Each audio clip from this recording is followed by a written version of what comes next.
Mars is the Earth's space cousin. It's the fourth planet in our solar system, about half the size of the Earth. It also has two small moon buddies, Phobos and Deimos. These moons are shaped like potatoes. Phobos is the drama king, moving closer to Mars and planning a crash landing in about 50 million years. Deimos is much calmer though, hanging out farther away from Mars. Mars got a cool nickname, the Red Planet, thanks to its rusty red surface. This color was so bright that it was spotted by astronomers many years ago. Even you can sometimes see it in the sky with the naked eye, a small scarlet dot. And maybe it has hot vibes, but in reality, Mars is a very cold desert. The temperatures there can drop as low as minus 240 degrees Fahrenheit. But was Mars always nothing more than a rusty-looking desert? Actually, no. Scientists believe that perhaps many years ago, this planet was similar to ours. Meet Curiosity, the detective rover made by NASA's Jet Propulsion Laboratory. Scientists want to know all about the Martian weather, landscape, and other stuff like that. Curiosity is a pretty heavy car-sized robot. It weighs about 1,985 pounds. It embarked on its journey on November 26, 2011. The rover pulled off a landing on Mars on August 6, 2012. Originally, Curiosity's mission was supposed to last for 2 years, but it's still going strong. Curiosity is basically a space lab on wheels. It's packed with cameras, spectrometers, radiation detectors, and sensors to sniff out the Martian environment. As Curiosity roams around, it rewinds Mars history. And during its mission, the rover discovered something incredible: signs of lakes and rivers from long ago. You see, Curiosity's favorite spot to play around is Gale Crater. It's a prehistoric Martian oasis where water might have hung out. There's this huge mountain in the middle called Mount Sharp.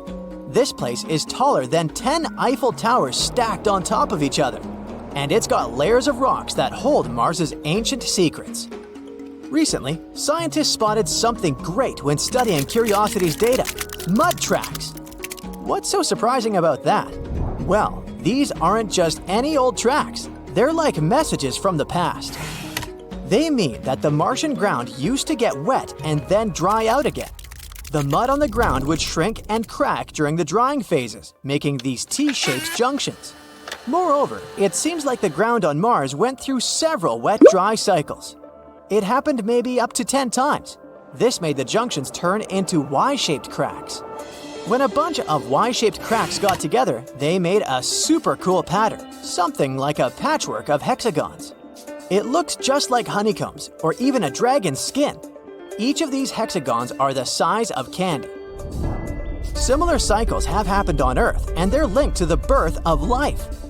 When water dries up, it leaves behind concentrated stuff that's great for chemical reactions, and these reactions might be the same ones that kickstart life.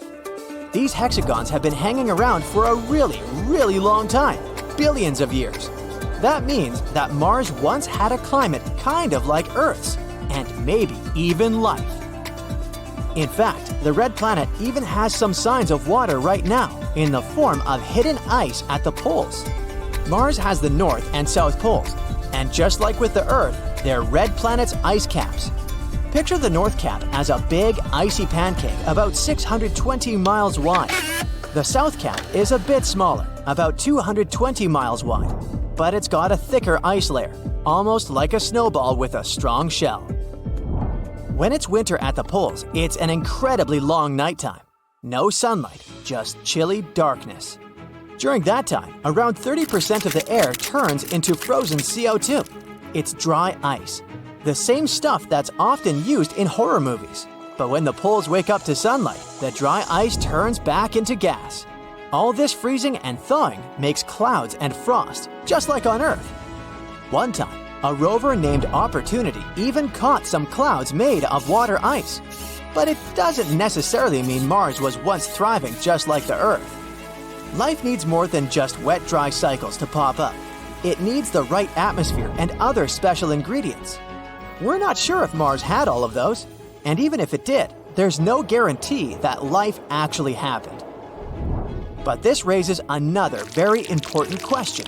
has Mars ever hosted tiny living creatures? Curiosity isn't the only robot that tries to find the answer to that. There's also a rover called Perseverance. It's trying to find clues about Martian life. It's digging into an old Martian crater once filled with water. And like a space archaeologist, Perseverance is searching for fossilized signs of ancient critters. And here's the funny thing. Some scientists think that we've stumbled upon it almost half a century ago. The only problem is, we might have accidentally destroyed it. It happened even before Curiosity started rolling around Mars. Back in the 1980s, two cool NASA's landers, Viking 1 and Viking 2, made a pit stop on the Red Planet. These landers took a selfie, and then they also did some funky experiments on the Martian soil, all in the name of finding signs of life. What they found is some weird organic stuff called perchlorate. It's a compound that we use in fireworks or rocket fuel. But most results didn't seem that promising. They even mixed up some soil with water and nutrients, hoping that if there were Martian microbes, they'd snack on the goodies and return radioactive gas as a result. But unfortunately, that didn't happen. Now, here's the problem. Some scientists think that maybe the water they added back then actually destroyed those tiny Martian critters. Poor microbes were just hanging out and suddenly got soaked by a bunch of weird liquid. Something like this wouldn't be very pleasant for the Earth microbes. They live inside rocks, and they're sucking water from the air. Pouring water on them would result in a total disaster. So, of course, giving them nutrients after that wouldn't do anything. If you've just barely survived a water bath, you're probably not in the mood for a feast. Perhaps these Martian buddies might have something called hydrogen peroxide in their cells. It helps them live in an extreme environment. If that's true, it could explain all the results from the experiments. You see, the instruments heated up the samples, so if there was hydrogen peroxide, it would have gone boom, wiping off the little guys and turning their cozy homes instantly. Imagine how ridiculous it would be if it turns out that we accidentally destroyed the only signs of life on Mars. Ideally, we need a new mission to Mars to test this theory. Let's hope it's not true. In any case, the journey isn't over. There are more missions planned for Mars, and humans might even visit this planet someday. The next mission is the Mars Sample Return. It's a super cool teamwork project between NASA and ESA. They're teaming up to bring back souvenirs from Mars, collected by NASA's trusty Mars Perseverance rover. There's going to be a whole bunch of spaceships. They'll work together to bring these precious Mars samples back. The samples are planned to arrive on Earth in the early to mid-2030s. And the fun doesn't stop at Mars. Our Mars missions are a warm-up for an even bigger adventure, exploring icy moons around Saturn and Jupiter. These moons have hidden oceans beneath their icy surfaces, and who knows what kinds of space secrets they're hiding. But whether it's Mars, icy moons, or beyond, our quest to find extraterrestrial life continues. In addition, we are slowly starting to find more and more organic materials on Mars. And maybe one day, we'll finally find some microbes in our solar system. Let's hope for it and stay tuned.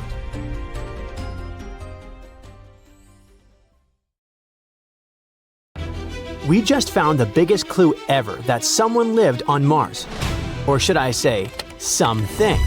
Because if you're picturing skinny red extraterrestrials with big goofy eyes, forget it. The Martians we're talking about looked more like this, a tiny microbe.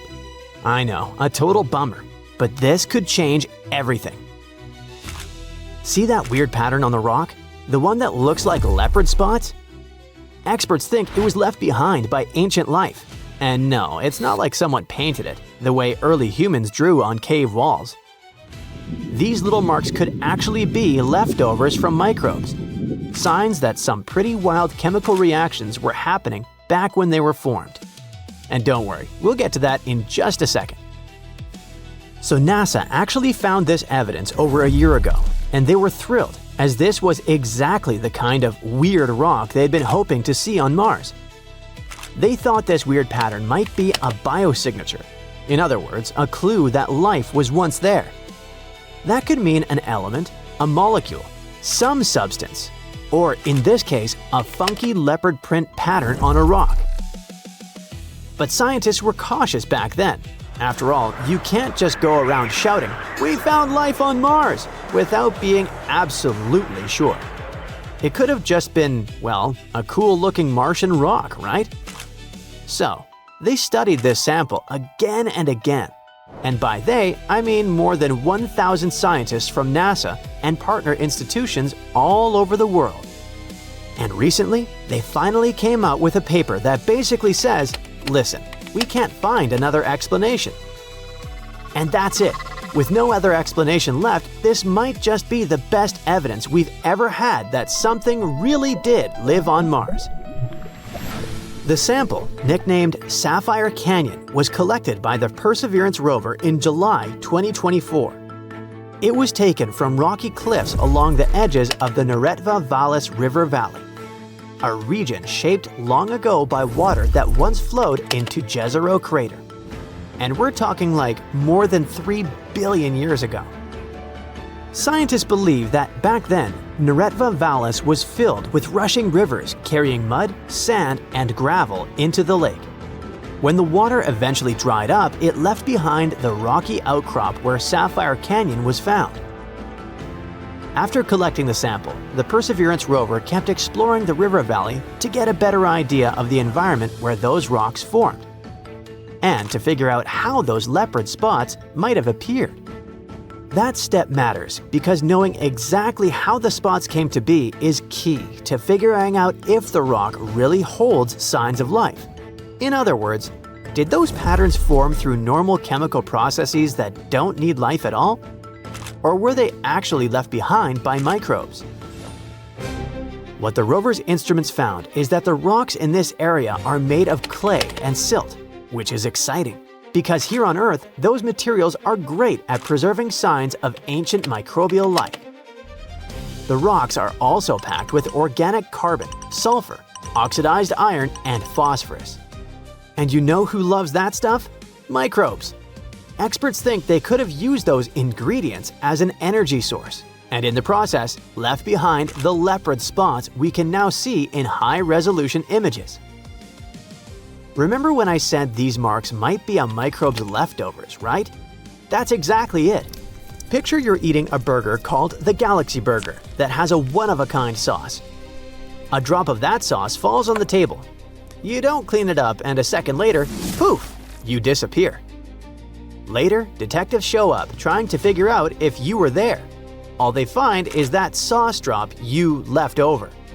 From that, they can tell exactly what you were eating. The Galaxy Burger. But proving you were really there is tricky, since that sauce could have ended up there in lots of other ways.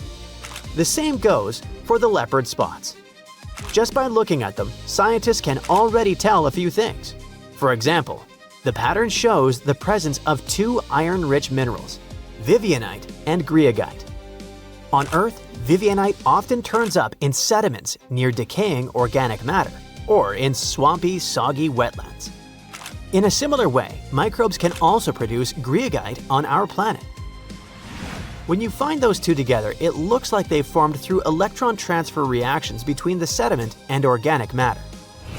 That could be a fingerprint of microbial life, because microbes use those reactions to get energy and grow. So going back to our burger comparison, the leopard spots are like the sauce on the table, the leftovers from the process of getting energy. But that's not the only theory. The team also spotted the possible presence of hematite in the rock. And if Mars has the nickname the Red Planet, hematite is the one to blame. It's a heavy mineral that can take on a reddish tone. On Earth, people have been using it as a pigment for paint for thousands of years. Now, scientists think the leopard spots may have formed when chemical reactions with hematite turned parts of the rock from red to white. That process can release iron and phosphate and possibly cause those black rings to appear. And here's the kicker.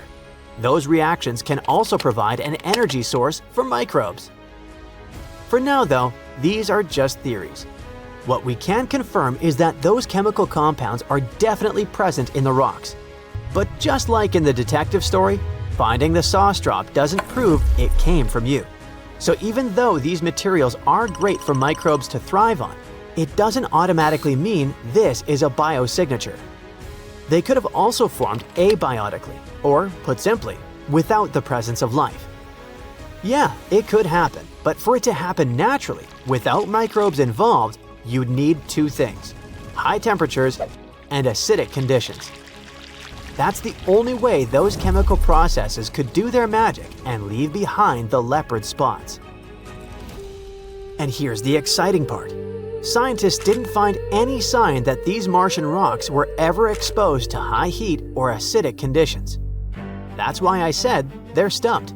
They just can't find another explanation. So this has to be a biosignature, right? Well, maybe not. Because there's still a possibility that organic compounds could react even under low temperatures. And maybe, just maybe, we're seeing that happening for the very first time. That's why it's so hard to confirm 100% whether this is the handiwork of ancient microbes or just a natural process. So, in the end, we're still left with more questions than answers. Right now, this precious sample is safely sealed inside a tube millions of miles away on Mars. Hopefully, one day, it'll be brought back to Earth so scientists can study it in labs here. And while we can't confirm it's a biosignature just yet, one thing is certain. This finding by Perseverance is the closest we've ever come to discovering life on Mars.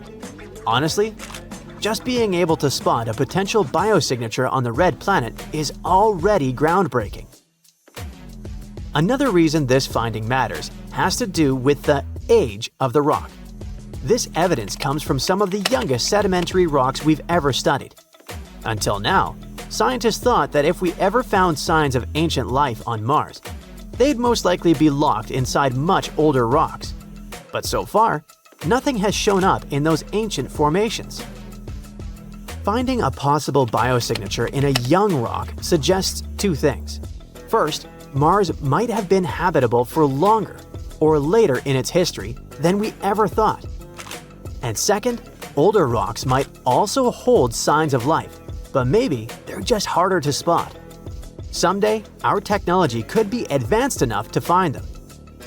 This discovery also makes us think about one of the biggest questions of all, and that is, are we truly alone in the universe, or did we just find the answer?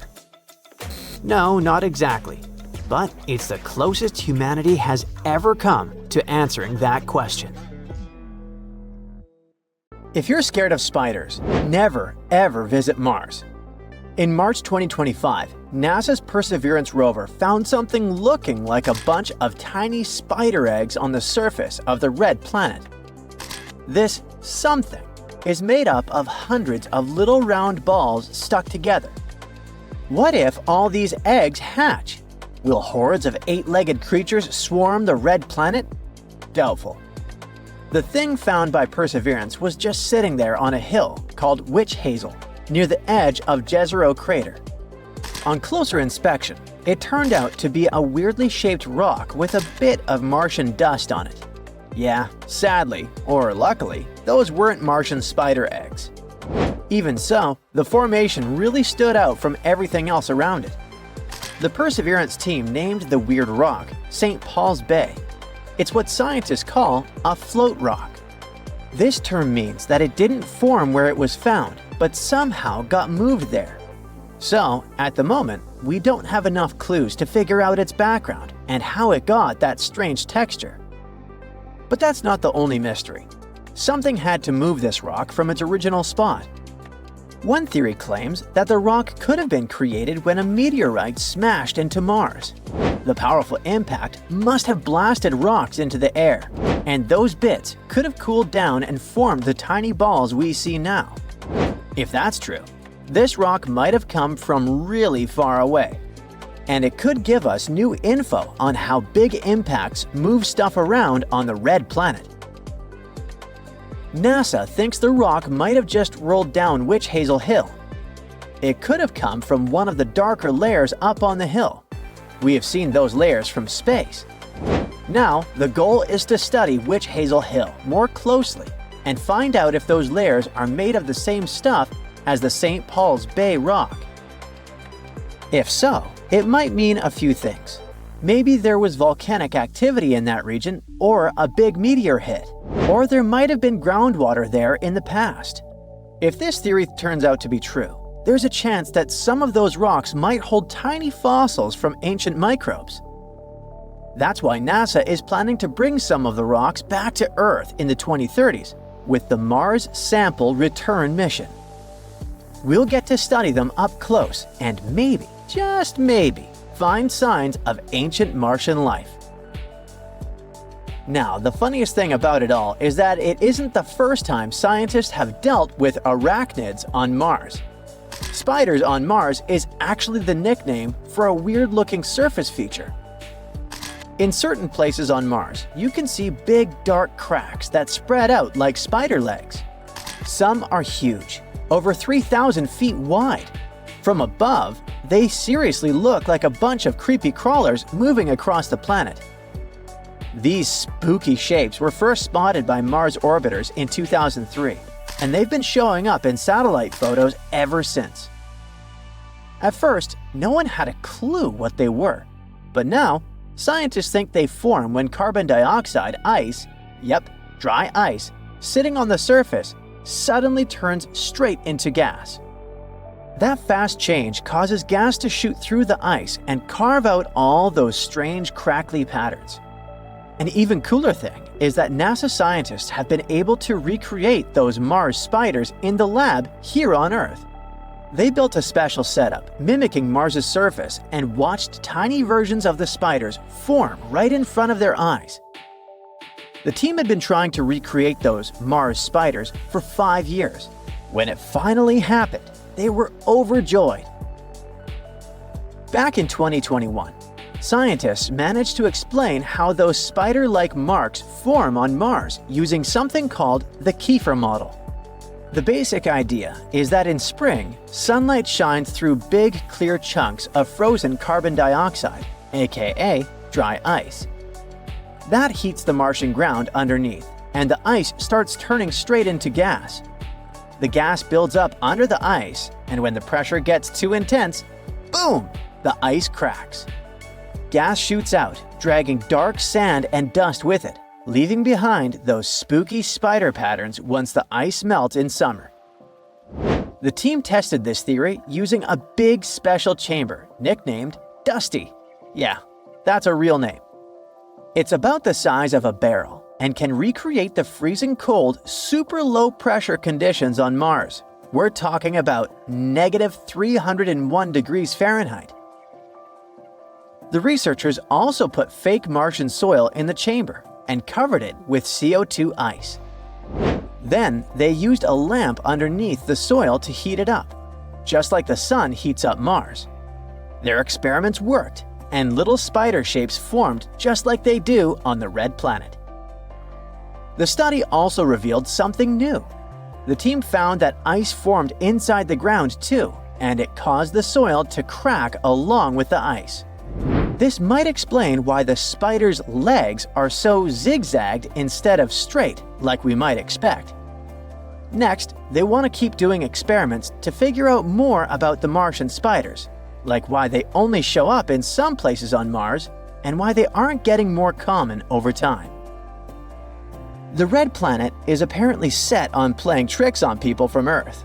For example, in April 2023, NASA's Curiosity rover took a little break from searching for signs of ancient water on Mars and stumbled upon something curious: a travel book. Later, scientists realized that it wasn't really a book, just a rock. But it does look like a little hardcover with a page frozen mid-turn.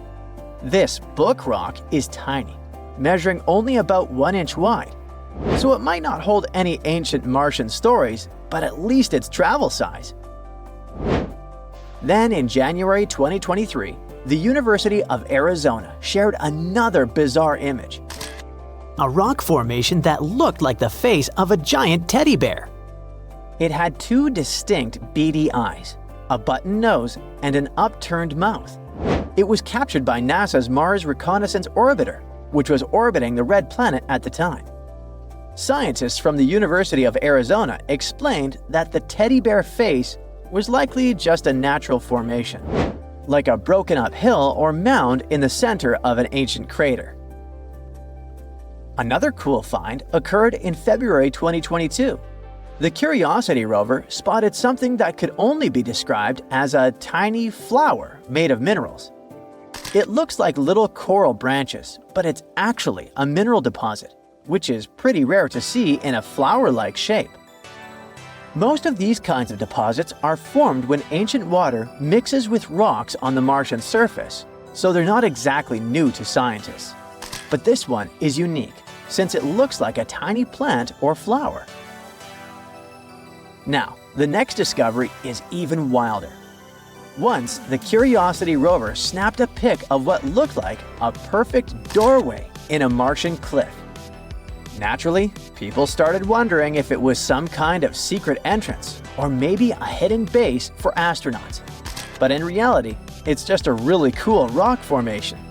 Winds and erosion carved away at the rock over time, creating a perfect symmetrical shape. Going even deeper into the past, back in 2018, a researcher noticed weird stick-like shapes in an image and thought they looked like fossilized animal footprints. Unfortunately, NASA quickly shot down the idea. Those tracks turned out to be salt deposits that formed in areas where water evaporated. You can find something similar on Earth too, for example, in dry lake beds. So, while it's pretty interesting that there's more proof that Mars used to have rivers and lakes, these tracks aren't evidence of life, just a quirky rock formation. Now, the next find is absolutely amazing. NASA's Opportunity rover found round, blueberry-like rocks on Mars back in 2004. But those aren't the kind you eat with your cereal. The blueberries you're looking at are made of iron, and they're evidence that Mars used to have a lot of water. Over billions of years, water smoothed them out and created these little balls. Scientists think that they formed when Mars was much wetter than it is now. The iron-rich blueberries are a pretty big deal because they show that Mars could have been a very different place a long time ago. What a nice cosmic family. Meet Mars. I bet you've met him before. These two little guys are Phobos and Deimos, Mars's small moons. But it seems like Mars isn't treating the little ones the right way. Phobos and Deimos are believed to be captured asteroids. However, Phobos is gradually moving closer to Mars due to gravity, and it is predicted that it will eventually be destroyed by the planet's gravity within the next 35 million years. I won't be around then. So, I imagine this will result in a ring of debris around Mars, similar to Saturn's rings. However, this process is a natural phenomenon and not an act of destruction by Mars. Apparently, Phobos is getting ripped apart by the crazy gravitational forces of the red planet. But wait, there's more! Phobos has these crazy parallel grooves all over its surface. We used to think that they were from an asteroid crash, but now scientists think they're actually from Mars's intense gravity pulling the moon apart. Talk about a rough ride! Scientists have this wild idea that when a little guy like Phobos gets too close to a big guy like Mars, it starts to stretch out towards it. They call it the tidal force. Phobos is predicted to get stretched out so much that it'll actually break apart. Crazy, right? And the debris from the moon will form a tiny ring around Mars, just like Saturn's rings. Now, some people thought that Phobos' tiger stripes were caused by tidal forces before, but that theory got shut down because the moon is just too darn fluffy.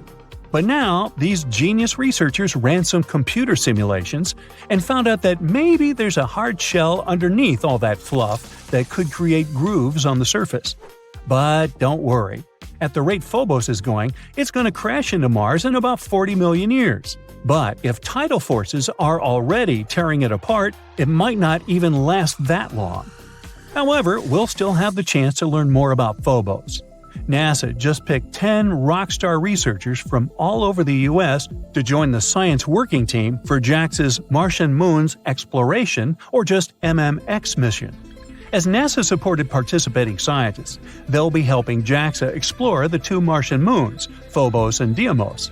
And get this, they're even planning to land on Phobos and grab a surface sample. The mission is set to launch in 2024, and we'll get our hands on that sample in 2029. 7 of the lucky researchers will be using the MMX flight instruments to conduct their research. Phobos is a real oddball. It's only 17 miles wide and orbits Mars at a distance of 3,728 miles, to be precise. Now that's way closer than Earth's moon, which takes a whole 27 days to orbit us. But Phobos is in a death spiral toward Mars and is slowly falling towards the planet's surface at a rate of 6 feet every 100 years. But there must be a reason why Mars is acting that nastily, right? What if it's all just because of plain vengeance? Well, okay, picture this. Mars is minding its own business, being all hot and watery like a young Earth. It's got a sweet magnetic field that's protecting it from cosmic radiation and keeping its atmosphere nice and thick. Hey, life is good. But then, at least 20 asteroids, each the size of a small country, come crashing down on Mars like a giant game of cosmic whack-a-mole. One of them even leaves a crater that's almost 2,000 miles wide. Now imagine how Mars must feel with 2 asteroids being its moons after what other asteroids did to the red planet. All these impacts are like a massive punch to Mars's gut, and its already weak magnetic field is knocked out cold. The core gets all overheated and can't circulate properly, which means no more magnetic field to protect the planet. It's like as if you were wearing nothing at the depth of the Mariana Trench. If it were possible, you'd be defenseless and chilly. It's basically what happened to Mars. So now, poor Mars is out there in the cold, unprotected from all those nasty cosmic rays. It's like going outside without sunscreen, not a good idea. But at least we can learn from Mars's mistakes and make sure Earth doesn't have the same fate. Maybe we should start investing in some asteroid insurance. But trust me, the red planet isn't mean at all. It's actually pretty friendly. While Mars may seem to be pretty tough for Phobos, there's something that might be thriving with Mars's help. So get this, a team of scientists found a way to grow rice on Mars. Yep, you heard me right. They used MMS, not the outdated way to send pictures, but a special soil called Mojave Mars Simulant. It's supposed to mimic Martian soil. And here's the catch, Martian soil has these nasty percolate salts that can be toxic for plants. So the team grew 3 types of rice, 1 normal and 2 gene-edited with mutations that make them better at handling stress like drought or salinity. And guess what? The mutant strains were able to root in soil with 1 gram of percolate per kilometer. Take that, Martian soil. But hold up. The rice grown in the MMS didn't turn out as great as the ones grown in regular potting soil. So the team decided to mix a quarter of the potting soil with the Martian simulant, and looky there, the plants started developing better. Now these scientists aren't just thinking about feeding Martians. They also want to see if their findings can help grow crops in places on Earth with high salinity. And get this, the whole project started when 2 researchers met for coffee and decided to try growing plants together. Well, isn't that nice? I suspect you're about to say, hey, but if you want to grow rice on Mars, you'll have to ship insane amounts of water from Earth, and it's not easy to quench this plant's thirst. You're right. You need about 449 gallons of water to only grow a pound of rice. But guess what? Scientists made a groundbreaking announcement at the Lunar and Planetary Science Conference in Texas. They found a relic glacier near Mars's equator. That's right, water ice on Mars, even near the equator. This is huge news, and could mean there's even more ice just below the surface. It's not just any glacier, it's a relic glacier that's estimated to be 3.5 miles long and up to 2.5 miles wide. It's like the size of a small town. It's got all the features of a glacier, including crevasse fields and moraine bands. But get this, it's not actually ice. It's a salt deposit that formed on top of the glacier while preserving its shape. So, how did this salt deposit form? Well, it turns out that volcanic materials blanketing the region might have something to do with it. When these materials come into contact with water ice, sulfate salts may form and build up into a hardened, crusty layer. Over time, erosion removed the volcanic materials, exposing the sulfates and revealing the glacier's unique features. This glacier is young, likely from the Amazonian geologic period. That means that Mars has had surface ice in recent times. Who knows what other icy secrets Mars is hiding? But hold your horses, there's still more research to be done. Scientists need to figure out if there's still water ice preserved underneath the salt deposit, or if it has disappeared entirely. And if there is still water ice at shallow depths near the equator, that could have major implications for human exploration. Imagine being able to extract water from the ground at a warmer location. That would be a game changer. So let's see what else these scientists uncover about our favorite red neighbor. Maybe someday we'll even get to visit that salt glacier statue in person. See you next time. When we think of Mars, we often imagine a barren wasteland, a place devoid of life and color. Just a big, lonely, rusty rock hurtling through space. For a long time, scientists believed that Mars was indeed a red planet. You see, Mars has a special talent. When it's far away from us, it appears as a tiny twinkling red dot in the night sky, like a glowing ember in a sea of stars. But as it gets closer to Earth, it becomes more visible, so its reddish hue becomes more apparent. This phenomenon has captured the imaginations of people throughout history, leading to countless speculations and myths about the nature of Mars. Astronomers, of course, noticed it too. They believed that the color was due to vast deserts covered in iron oxide or rust. That's why we started calling Mars the Red Planet. When the space age started, NASA and other space agencies started sending missions to Mars. Early orbiter images also showed Mars with a reddish hue. This idea was further popularized by countless movies, books, and TV shows. They all showed us this dramatic picture of Mars as a desolate, harsh world with nothing but endless deserts and towering red cliffs. However, as technology advanced, we started sending orbiters, landers, and rovers on Mars. Spirit, Opportunity, and Curiosity, and many others.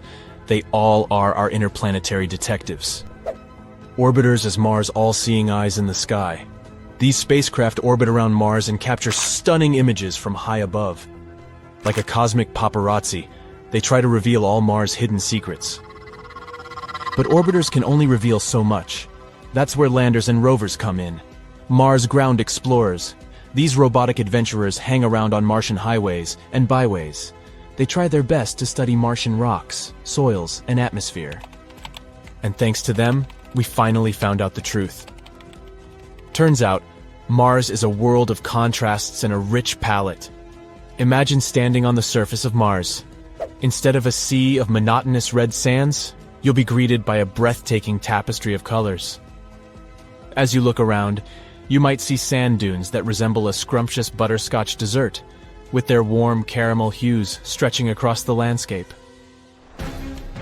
You come across valleys and plains that glisten with a golden glow, as if Mars has hidden nuggets of precious metal just beneath its surface, waiting to be discovered by intrepid space prospectors.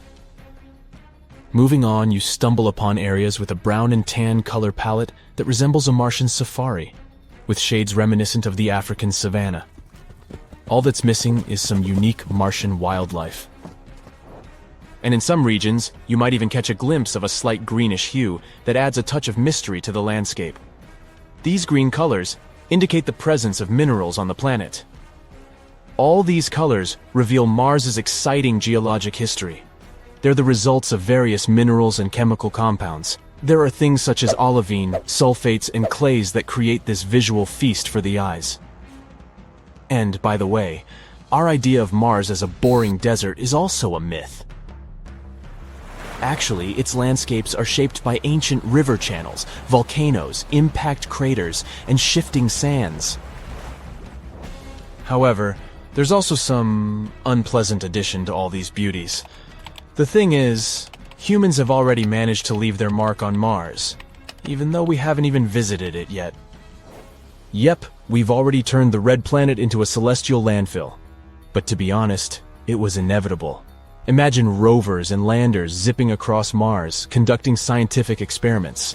Of course, they would leave behind a trail of debris. Discarded spacecraft parts, deflated airbags, and other leftovers. Now the planet isn't really barren, is it? Well, at least it will become a treasure trove for archaeologists of the future. But it also serves as a cautionary tale. We need to remember to stay responsible during our space exploration. So, now we know that the real Mars is a vibrant world of surprises. But this isn't the only cosmic body in the solar system that turned out to be cooler than we thought. Remember Pluto? That guy who was once known as the 9th planet in our solar system?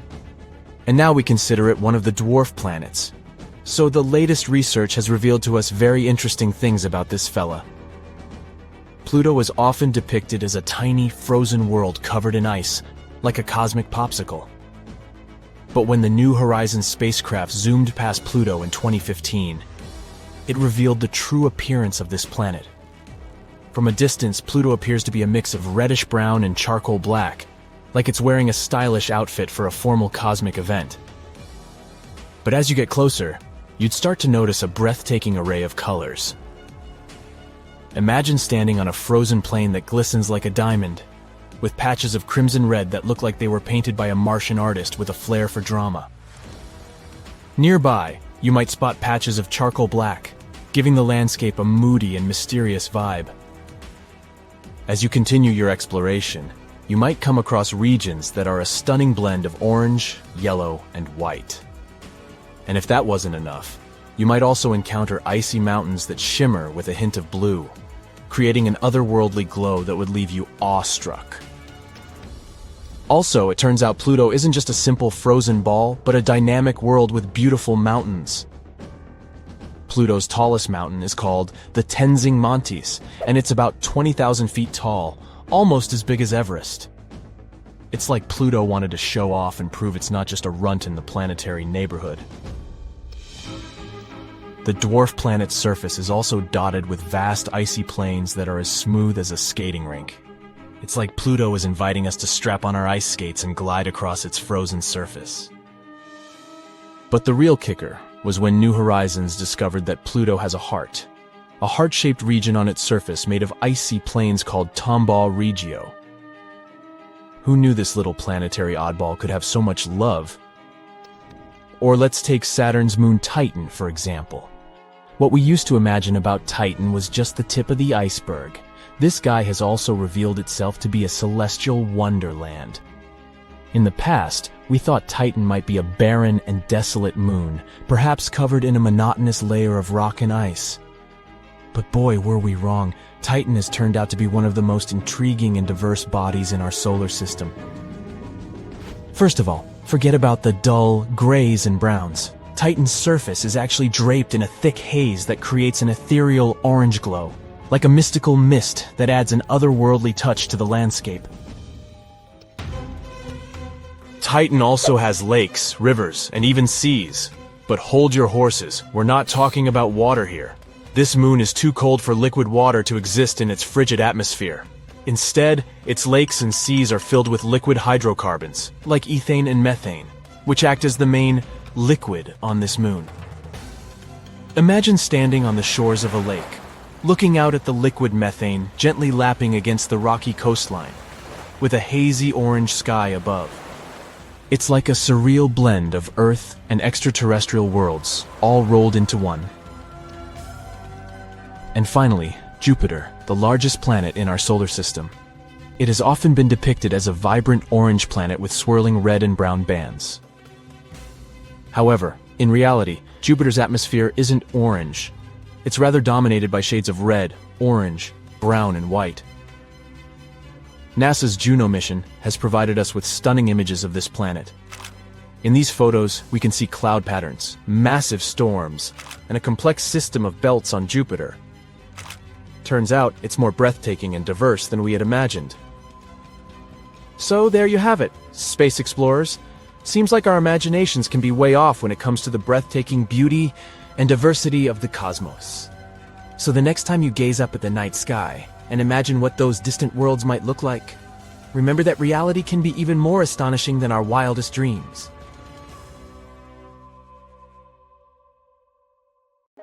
We've been dreaming about life on Mars for a long time. Not only about growing potatoes there in the future, but also about all the potatoes that could have been there in the past. Has there ever been life on Mars? Recently, scientists have found something that could be evidence of that. Let's find out what happened. Mars is the fourth planet from the Sun.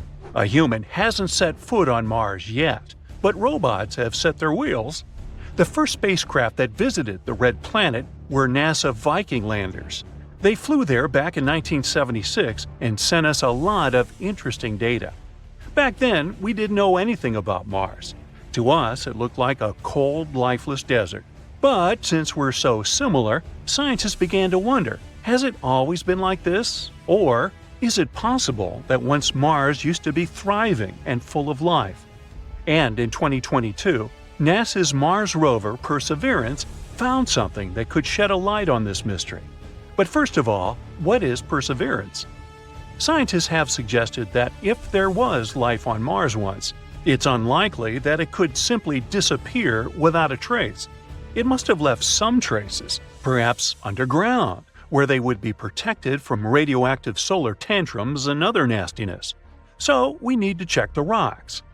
It's important to note that we aren't looking for life on Mars right now. There most likely isn't any. Instead, we want to look into the distant past of our twin planet. We're talking billions of years ago, when Mars could have been warm, green, and far from lifeless. In other words, we have to find dead microbes and various chemical compounds similar to ones on the Earth. This is the mission of our main character, Perseverance. It arrived on Mars in February of 2021. The spacecraft landed on the bottom of the 30-mile-wide Jezero crater, and after landing, it scooted over to the west, to the place that prompted scientists to choose Jezero for research. This place is a dried-up river delta, and this former river is already more than 3.5 billion years old. The Jezero crater itself was once a large lake. Yup, apparently there was life on Mars, and scientists have suggested that these places would be perfect as bodyguards of microbes. That's exactly what bacteria do on Earth. They hide, being still in the depths of lakes and ponds, so we could probably find traces there. The researchers believe that this particular lake has the highest scientific value in the entire mission. The highest chance to find rocks on which such bacteria could survive is here in Jezero. So Perseverance went to the delta. The row wasn't easy though. The rover missed a little and landed further than planned. As one famous movie said, "This little maneuver's going to cost us 51 years." Fortunately, Perseverance took only 1 year, and on the way, it was able to explore Jezero a little. The rover uses a complex built-in tool to explore the world. The tool is called Scanning Habitable Environments with Raman and Luminescence for Organics and Chemicals, or just SHERLOC. Boy, NASA sure loves its acronyms. As the device approached the delta, the signal of organic molecules became stronger. Soon, these signals were everywhere, and besides, they were the brightest that the scientists have ever seen. What does it mean? Elementary, my dear Watson. You know, Sherlock. It's time to dig. Since July 2021, Perseverance has drilled and collected 4 thin cores of sedimentary rock. The total number of collected rocks at the moment is 12. This is the first time in history that we're collecting something like this on another planet. These 4 cores were found on 2 rocks called Skinner Ridge and Wildcat Ridge. The first pair of cores, the ones from the Skinner Ridge, don't seem very interesting at first glance. They're quite close to what we can find in many places on Earth. However, if we look at them closer, we'll see that they're dotted with round grains of some dark material. These dark grains could have once been deposited on them by an ancient river, the same one that flowed into Jezero. It's possible that the river brought them from places hundreds of miles away from Jezero, and that's pretty cool. If we study these cores, we'll be able to learn even more about the far corners of Mars. Well, there are no corners on it, but you get the idea. Then, in April 2022, Perseverance did arrive at the delta, and then scientists finally found what they were looking for. The discovery, to put it mildly, excited them. They found 2 more cores, which held organic substances. This pair was taken from the Wildcat Ridge. It's found very close to the Skinner Ridge, but the 2 rocks are quite different from each other. These samples are lighter in color and more uniform. Most likely, they're mudstone, an unusual rock similar to clay but harder and unable to absorb water. They're also finer grained than the cores of the Skinner Ridge. Why does it matter? Because the finer the grains in the stone, the more likely it is that there may be some traces of a past life in it. On Earth, fine-grained stones most often lie on the bottoms of ponds and in similar places. There, they can preserve the remains of dead organisms and similar stuff for years. And this is exactly what we found on them. Additionally, according to scientists, there was more organic matter in these 2 cores than in any other place studied by Perseverance so far. It probably accumulated there while the lake was gradually evaporating billions of years ago. So, there really was life on Mars? Well, let's slow down a little. Organic substances are molecules holding carbon. And yes, on Earth, they're most often associated with life, but not always. Sometimes they can form as a result of other things. Therefore, we cannot say for sure whether there was life on Mars. We don't know if these molecules really remain from some Martian microbes, or if they're the result of some other things. But the discovery is still very significant. We have to literally keep digging this way. To learn more about this organic matter, scientists need to collect a couple more samples of fine-grained rock. It would also be great to study the material lying around these former reservoirs.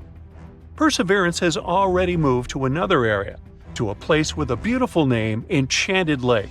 Now it needs to look for similar things there. It will also continue to study Lake Jezero. Eventually, Perseverance will climb to the top of the delta and then continue exploring ancient sites outside the crater. Sometime before the end of 2022, Perseverance will probably have 6 or more samples of the Martian cores. Unfortunately, its tools, though complex, are quite limited. This data alone won't be enough for us to get a complete picture. Therefore, NASA plans to send other spacecraft to Jezero in the coming years. Together with the European Space Agency, they're working on the next robotic mission, known as the Mars Sample Return. The name speaks for itself. These devices will arrive and take away all the test tubes from the old Prospector Perseverance. After that, these samples will be delivered to Earth, though not by Amazon Prime, and then scientists will be able to analyze them in advanced laboratories. However, all this will take a really long time. The launch of this mission is scheduled for 2027-2028, and the spacecrafts won't be able to return until 2033. But if everything goes well, it will be the first samples in history delivered to Earth from Mars. In other words, there's still enough space for research, literally. And yes, we don't yet know the true meaning of these finds. But that's why the entire mission was created, right? And who knows? Maybe in a few years we'll finally find out the truth about what happened on Mars billions of years ago. Ooh, check out the Martian! Made you look.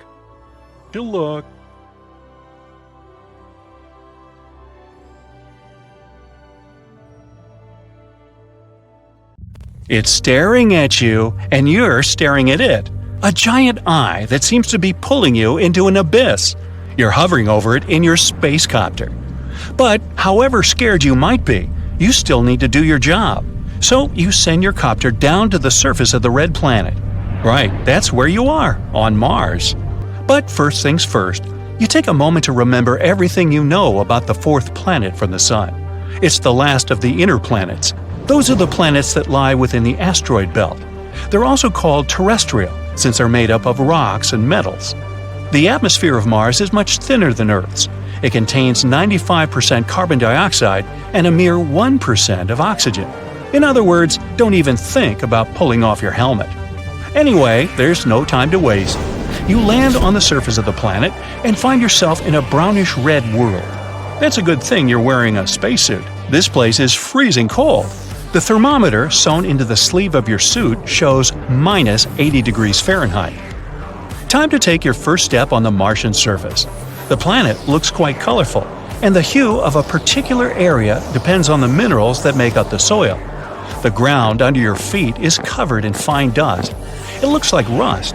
The same orange dust is in the air. Good thing you have your own supply of oxygen and don't need to breathe Martian air. The layer of this dust covering the surface of Mars can be from 6 to 40 feet thick. You hope you'll avoid getting swallowed by some Martian quicksand. You start walking, feeling very light. Mars is just 15% of our planet's volume and a mere 11% of Earth's mass. It means that gravity here is much weaker. Its pull is 38% as strong as the pull of gravity on the surface of Earth. You jump up and down and then try to run several hundred feet. Ha! You haven't even broken a sweat.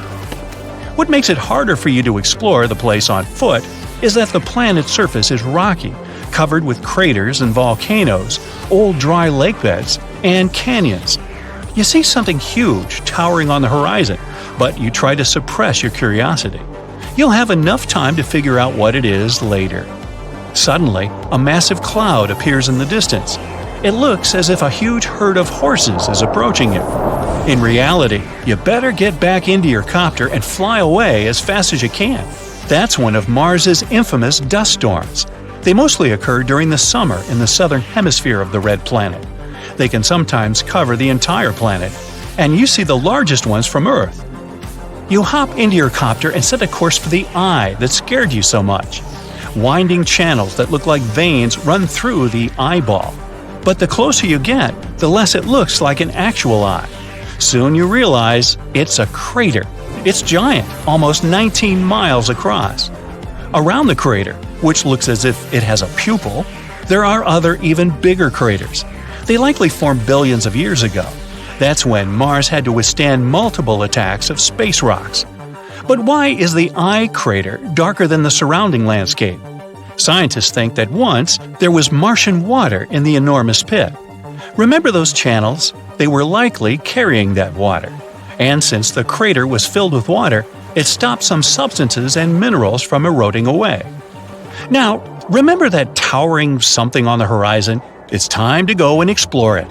When you come close, you realize it's the largest shield volcano in the entire solar system, Olympus Mons. It's more than 370 miles in diameter, which is almost the same size as the state of Arizona. You tilt your head. Wow! The mountain is 16 miles high. It's also rimmed by 4-mile-high cliffs. To picture the sheer size of the volcano, let's make some comparisons. The largest volcano on Earth is Mauna Loa, towering around 2.5 miles above sea level and stretching 75 miles across. Sounds impressive. But the volume of Olympus Mons is around 100 times larger than that of Mauna Loa. The Martian giant could swallow the whole chain of Hawaiian Islands from Kauai to Hawaii. But why is this volcano so large? It might be the result of lower surface gravity and higher eruption rates. Or the reason might be the red planet's crust, which is very different from Earth's. It's static.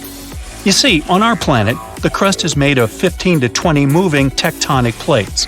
As plates move over hot spots producing lava, new volcanoes form, and the already existing ones become extinct. That's why lava can get to the surface through many vents. But on Mars, the crust isn't broken into the same tectonic plates as on Earth, and the lava has nothing to do but pile in one very, very large volcano. So, how about getting closer to the enormous mountain? But once you step out of your copter on Martian soil, the ground under your feet starts shaking. Well, that's a Marsquake. But how can it happen if Mars doesn't have any actively shifting tectonic plates? Specialists from NASA are sure Marsquakes occur when energy inside the planet gets suddenly released. It leads to rock fractures and cracks in the planet's crust. Another powerful jolt, and one of such cracks opens right next to you. You fall to the ground, afraid to move, but soon everything calms down. You wait for a couple of minutes, just to be sure, and get up. Oh look! Here's a perfect opportunity to explore the insides of the red planet. The crack is large enough to send a special research robot. The planet's crust is thin and consists of volcanic basalt rock. The mantle that surrounds the core of the planet is made up of thick silicates, oxygen, and some minerals. You can probably compare it with soft, rocky toothpaste. Mars's mantle is also much thinner than Earth's. It's just 800 to 1100 miles thick. As for the planet's core, it's made mostly of iron, nickel, and sulfur and is between 900 and 1200 miles wide. This core doesn't move. That's why Mars doesn't have a planet-wide magnetic field. Unfortunately, your drone is now lost in the depths of the red planet. You leave it there and continue your exploration. Your next destination is Valles Marineris. It sounds more like an Italian red sauce, but it's actually an enormous canyon, or rather a canyon system, that runs along Mars's equator. It's as awe-inspiring as Olympus Mons, more than 2,600 miles long and over 4 miles deep. The thing is so huge, it could span the entire continental United States from the Pacific to the Atlantic Ocean. Now let's make another comparison. One of the most famous canyons on Earth is the Grand Canyon in Arizona, but it's 10 times shorter and around 4 times less deep than this canyon on Mars. Some scientists think that Valles Marineris is the edge of an enormous tectonic plate. It moves so slowly that almost nothing has happened in that region over millions of years, and the movement of this plate probably began 3.5 billion years ago. Anyway, the only thing left on your today's to-do list is to visit Mars's moons. They're among the tiniest in the solar system. Phobos is the largest of the two. It orbits a mere 3,700 miles above the surface of Mars. There's no other known moon that travels closer to its mother planet. It whips around the red planet 3 times a day, while the second moon, Deimos, needs 30 hours to complete one orbit. Phobos is getting closer and closer to Mars, about 6 feet each 100 years. Within the next 50 million years, it'll either crash into the planet or break apart and form a ring. Happy but tired, you return to your spaceship. Tomorrow, you'll continue exploring the magnificent red planet, and who knows what discoveries are awaiting you. Mars is a dry, rocky, and barren planet.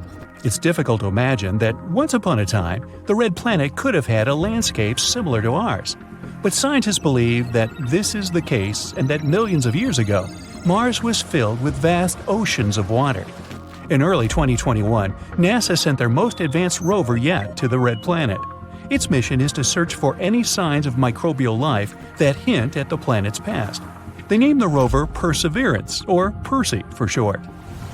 Even Percy's initial landing on Mars itself was a scientific discovery.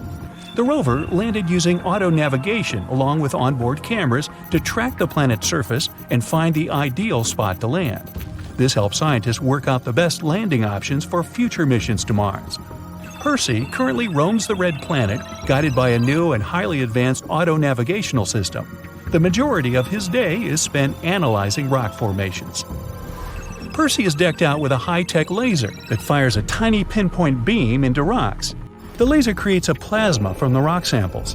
Then Percy's onboard spectrograph analyzes the plasma to identify the chemical composition of the rock.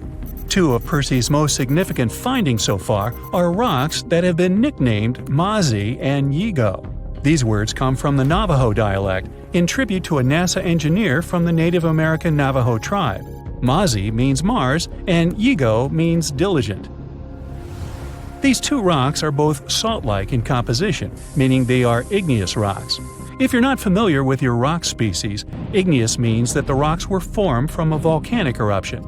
The current shape of Mazi and Yigo suggests that they have been molded by a watery environment. This could be proof that Mars was once filled with water. Another interesting rock discovered has been nicknamed the harbor seal. This is a dark, smooth rock that scientists believe had been sculpted by powerful northwesterly winds to resemble the playful marine animal. For decades, scientists have theorized about the wind and weather patterns on Mars. This finding seems to support their existing weather modeling of the planet. Percy has sent back over 20,000 images since arriving on Mars in February, including an internet-breaking selfie. Audio files have also been sent from the Mars mission. For the first time ever, we can listen in to the eerily and ambient sounds of extraterrestrial winds on the Martian landscape, all thanks to the rover's onboard microphones. For the first time ever, oxygen has been produced using human technology on another planet. Inside Percy is a gold-plated box around the same size as a car battery. This is the MOXIE unit. MOXIE stands for Mars Oxygen In Situ Resource Utilization Experiment. Yeah, that's a bit of a mouthful. 95% of Mars' atmosphere consists of carbon dioxide. The MOXIE unit diffuses the carbon dioxide and, through an intricate chemical process, turns it into oxygen. The unit has produced a modest but still historic 5 grams of oxygen. This works out to around 10 minutes of breathable air. It's also a good sign for what could come in the future. Who knows? Maybe one day MOXIE can produce enough oxygen to support a human colony on Mars. For now, scientists are more focused on MOXIE producing enough oxygen to create rocket fuel. In order to propel the standard-sized modern-day spacecraft off of Mars, you would need 7 metric tons of rocket fuel and 25 metric tons of oxygen. This would be far too heavy for a spacecraft to bring from Earth. So, if there is ever to be a manned mission to and from Mars, there needs to be some way to create fuel on the planet. For those of you worried about Percy being lonely, he actually has a special companion up there with him. Stowed inside the rover on his descent to Mars was a small but expensive helicopter named Ingenuity, but you can call her Ginny for short. The mini-helicopter cost NASA $80 million to develop, but every penny was worth it as Ginny made history by performing the first powered drone flight on another world. Ginny was a massive scientific feat, as engineers originally struggled to design a helicopter dinky enough to be stowed on an interplanetary rover, but powerful enough to take flight on another planet. After the success of Ginny, scientists are now collecting data from the one-of-a-kind helicopter to aid in the design of smart micro-drones here on Earth. The helicopter is used to explore terrain that is unsuitable for the rover. Ginny hovers over the Martian landscape, collecting data and taking aerial photographs to send back to Earth. Ginny is powered by solar panels above the rotor blades. A big concern for scientists was that the panels would get covered in thick coatings of Martian dust and leave the helicopter powerless. Luckily, airflow from the blades actually self-cleans Ginny's solar panels. Inside her mechanisms, Ginny carries a small postage stamp-sized piece of fabric from the Wright brothers' historic 1903 flying airplane. This is a loving tribute to the original pioneers of aviation. The Curiosity rover first landed on Mars back in 2012 and has been roaming the red planet for over 12 years. Curiosity wasn't designed to detect life as Perseverance was, but instead to determine if Mars had any of the necessary elements that could sustain life. This includes things such as liquid water, carbon, energy sources. Curiosity found a site scientists called Yellowknife Bay. This site once contained an ancient lake. The rover discovered minerals left behind from the waters, showing that the lake water was not too acidic or too salty. It would have had a balanced pH. Carbon, nitrogen, and other elements that could potentially support life were all found within the crater of the ancient lake. And most important of all, Curiosity found potential sources of energy for microbial life. So maybe there could be existing life on Mars after all. Curiosity made history by being the first Mars rover to witness and measure a planetary-wide dust storm. Just like on Earth, wind constantly blows on Mars, grinding away at the geology. This creates lots of dust, which eventually gets whipped up into large clouds. The dust clouds absorb sunlight and heat up, making the winds more intense. Without any rain or oceans, every few years the clouds grow so large that they wrap around the entire planet and create a giant dust storm.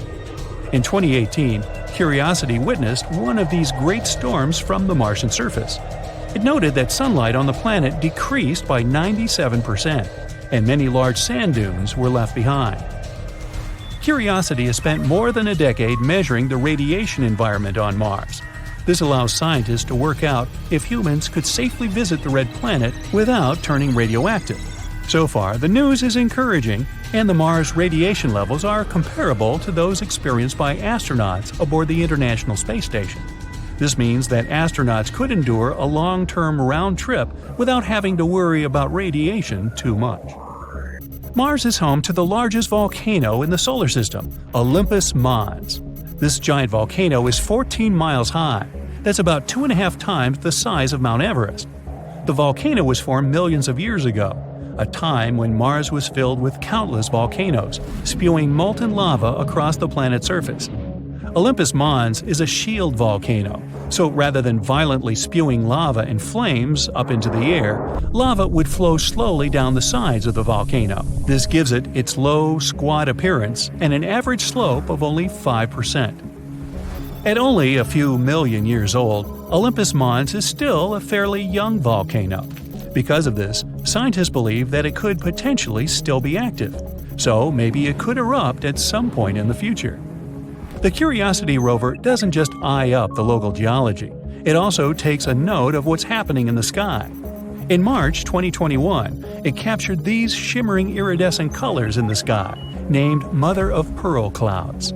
This colorful display occurs when all the cloud particles are nearly identical in size.